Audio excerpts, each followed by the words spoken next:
host, Doreen Steenland, and today I'd like to welcome our guest, Dr. Sara Dill. Why don't we just dive right in and you can let me know what got you started in all this? I want to hear your story. Yeah, I always think that's interesting, right? To know like where did I sort of stumble into coaching or why am I doing what I'm doing now?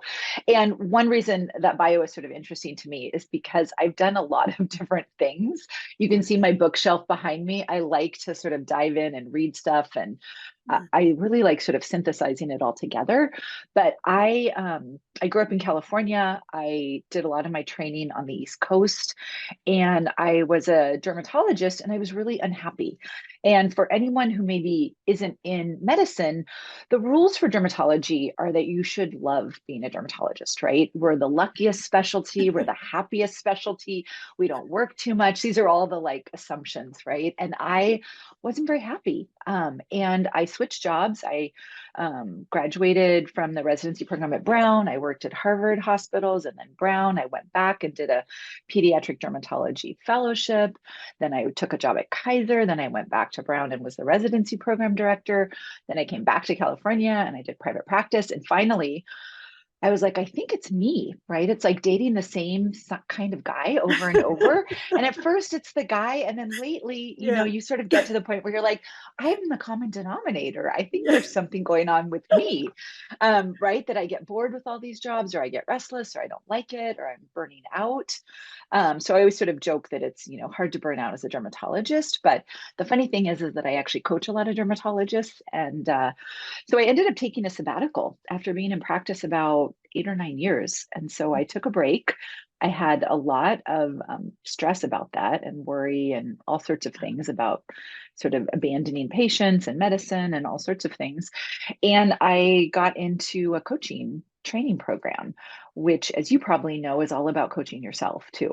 So, right, we dive into what we really need. And so through that and then more sort of reading and everything, I just sort of found my way back to practice. So I actually am back practicing for the last few years. I practice about half time and then I coach and do some consulting as well the other half of the time. And for me, it's just been a way to figure out what's sort of on me. How do I show up at work, right? Working through imposter syndrome kinds of thinking, working through sort of over responsibility for other people, and then really getting interested in how can I respond rather than react to a lot of the stressors that we encounter all the time. And so certainly working through COVID has been very interesting, right? With staffing issues and all sorts of issues. And so for me, that's a very long answer, I guess, too. I just got into this because I really needed it. And I really like incorporating a lot of different techniques and books and trainings and teachers, especially for people that aren't really interested in doing all the reading and all the trainings and all the retreats and all of that. They just want to feel better and they just want to enjoy going to work and they just want to not be so stressed out. I love everything that you said because I just want to highlight a few things. First of all, coaches in general are learners.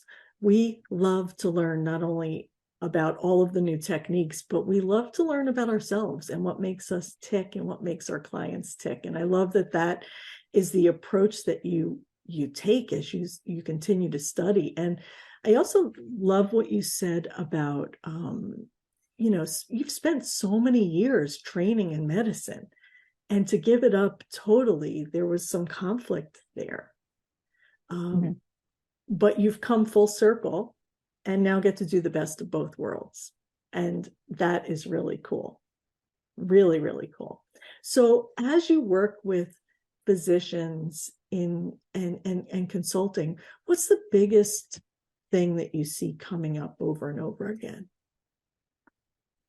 I mean, there's so many things. I think a lot of it is feeling um most of my clients come and they're still stuck in this sort of idea or feeling of being victimized, right? By medicine, by maybe the culture, maybe by their family, but being sort of in the victim role, which usually means there's a villain. And being in that sort of victim role often feels very disempowering, right? Because you don't have any, it's often when you feel like you don't have the ability to change or you don't have the ability to make different decisions. Right. And so I think it's a very common place that we find ourselves. I certainly still sometimes, right? I start complaining and I'm like, oh, there it is, right? I'm complaining Yeah. because I'm sort of in that like victim mentality. But I think just acknowledging how many choices we actually do have, right? Sometimes I think we get to a point where we feel like we don't have any options. And that brings out a lot of anger and resistance, frustration, despair, all sorts of things. And then a lot of second guessing about decisions that were already made a long time ago, right? Did I make a mistake doing this? Why did I do this? Right. And so a lot of sort of perseverating on the past rather than noticing all the options you actually do have. Yes. Oh, I love what you're saying because it's really about empowering people to step into their power instead of clinging to that whole victim mindset. And it Mhm. is a mindset. It's a pattern of thoughts that we've developed through our whole lifetime. Mhm. And they come back over and over again to sneak in. And part of what coaching does for us is opens up different perspectives and different ways of seeing things. And I love that that is a huge aspect of transforming brains, because that's really what we're doing, right? We're transforming the way people think from victim to really grabbing hold of the power that they do have control of. They have control of so many things, and often we can't see those possibilities that Yeah. And sometimes the word, even the term victim sometimes sounds like I'm not a victim, but you know what I mean? It's the idea that you feel powerless, you feel like you don't have options, you don't have choices, right? That you just have to. Anytime you're saying, I have to do this, or I can't do that, or I yeah, wish I didn't have to, right? Is really acknowledging that you actually don't have to do pretty much anything. There's repercussions, certainly, if you decide to quit your job or not go to work or not get out of bed or anything like that. But really starting to acknowledge, why are you choosing to continue on maybe in this relationship or this job or where you live or anything like that. It sometimes just acknowledging that it is a choice mm, often helps people, I think, drop the resistance to and then actually see what it is they like about it. Because often it's not quite as black and white as we think as well. And we do have those degrees of freedom, besides just making sort of the big change or the big shift. And so I think for me, like leaving medicine altogether, I had sort of worked myself up to that. But I often don't think that's really necessary. So, and there's nothing wrong with it either. So you can do that. But I think there's so many ways to be happy in your current job or in your current relationship, in your current circumstances. And in fact, trying to be happier now is where I would always start with someone, right? And then from there, making decisions to change or shift, because then you see all those different possibilities that when you're locked into that like stress response and survival mode, I think you talk about like that survivor brain, right? yeah, You don't see any options. You're just in that little tunnel vision. yes, so good. So what we're talking about here is learning to be happy in your circumstances. Now, everybody that's gone into medicine, whether you're a nurse, doctor, PA, whatever position you hold, you are there because you want to help people. You love people, right? And so you find that all of these things are dragging you down and draining your energy. And so what we get to do is learn how to function in the career that we love and enjoy it again and be happy. And COVID really has, I think, been a trigger for a lot of people to start this almost downward spiral into survival mode. And I don't think we've quite broken free from that yet. What are your thoughts on that? I think that my experience of COVID, I mean, it's been different, right? I remember the Yeah. beginning, and I sort of joke that the first year of COVID, I existed in sort of a jealousy and judgment, right? I was jealous of some people who seemed to be doing all sorts of things that I wasn't doing. And then I was judgy of a lot of other people or what they were doing or not doing. The way I think about COVID is that I feel like it turned up the heat on everything. And so it's shown us the sort of burnout path that most of us have with the way we deal with stuff, right? So if our habit was to just work harder when things got tougher and just sort of suck it up and keep going and not ask for help and not rock the boat, right? COVID just sort of made that much more difficult to have in any sort of sustainable way. And I think you see that across all of healthcare, right? With all sorts of different healthcare providers as well. And so I think it really forced us to reevaluate how we show up, what we want out of our jobs, right? Are we willing to just continue to self sacrifice to the point where we all quit our jobs? Or is there a way that we can then take back control of our choices while working in less than ideal circumstances, too? It's not that I'm suggesting you can suddenly like have it all, full staffing and everything. But there's ways to show up that are in your own integrity and that allow you to create work or a life that feels sustainable and enjoyable for you. And I think that is on us a little bit. Yes. Yeah. And so being on the East Coast in the New York, New Jersey metropolitan area during the first wave of COVID, we got crushed here. Okay. And so a lot of the people that I talk to almost have some PTSD type traumatic responses that they're dealing with. Mm-hmm. So I think the only thing they could see is to leave. Mm-hmm. And what we're saying here is that there are other ways to tackle this besides leaving your career, besides abandoning the career that you poured your whole life in. You can be happy in this career and recover from those traumatic experiences that were real and that were, frightening for many of you. And you can recover from that and have a happy life in your profession. That's where we're going, right? Right. I know. And then I'm like, it sounds too good to be true, but I do think I sort of think sometimes about the parallels between careers in medicine and careers in the military sometimes, right? Especially in terms of crisis like this, if you think Yeah. about the intensity of it and the uncertainty of it. And I think it just brought out a lot of the uncertainty that a lot of us probably were intellectually aware of, right? That things don't always go according to plan and we can't always count on things, but it brought it to very vivid life, at least for me. And I also think about in military situations, if you're going into a high intensity deployment or something like that, you then leave, right? You don't stay in the high intensity deployment forever, right? You have some sort of break. You don't necessarily leave the military, but you step back, maybe you recalibrate, right? You have a way, again, that is more sustainable. And I think that I sort of think about it that way as well. The initial part of COVID sort of was like a high intensity for me, like military. I'm not in the military. My dad was a Navy SEAL, so I grew up with a lot of Navy SEAL slogans and stuff. Mhm. So it's that sort of Wow. work Yeah. harder, take the hard way, all of that. Pain is just weakness leaving the body. That was a classic one that we grew up with in my family, right? So talk about deprogramming Yes. some Yeah. beliefs. But I do think that, right, COVID is here to stay.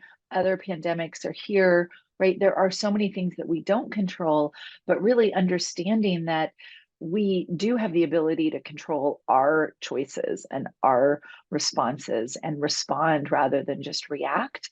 And so, again, I do think COVID really highlighted some gaps in our training too, as healthcare professionals, about how to take care of ourselves while taking care of other people in extreme situations, even.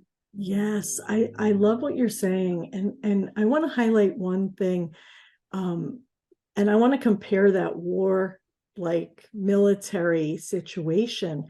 Your brain um, reacted in a survival mechanism as you were going through the COVID experience with short staff, no supplies, fear of death, all of those things. Your brain was trying to protect you, right? And the thing with trauma is when you've experienced trauma like that, the brain doesn't know that it's over, right? The brain still thinks that this is going on, and we get to change the way the brain sees it and calm down some of those that nervous system that's on high alert, because that's where I think we haven't quite crossed the line yet. I think many are still living in that high alert stress response survival mode, and it's time to start to learn how to calm down your nervous system a bit and adjust to making responses instead of reacting as if you're in constant threat, because we're no longer there. So what are some things that you might share with our listeners about how they can calm their nervous system down a bit? Well, I mean, it's that's one of the things I love. So, as you and I had sort of chatted a little bit before, I come from a background in more meditation and mindfulness. And I have some friends who are completely not into that. They're like, that sounds awful to go away to a mindfulness retreat and not speak for, days.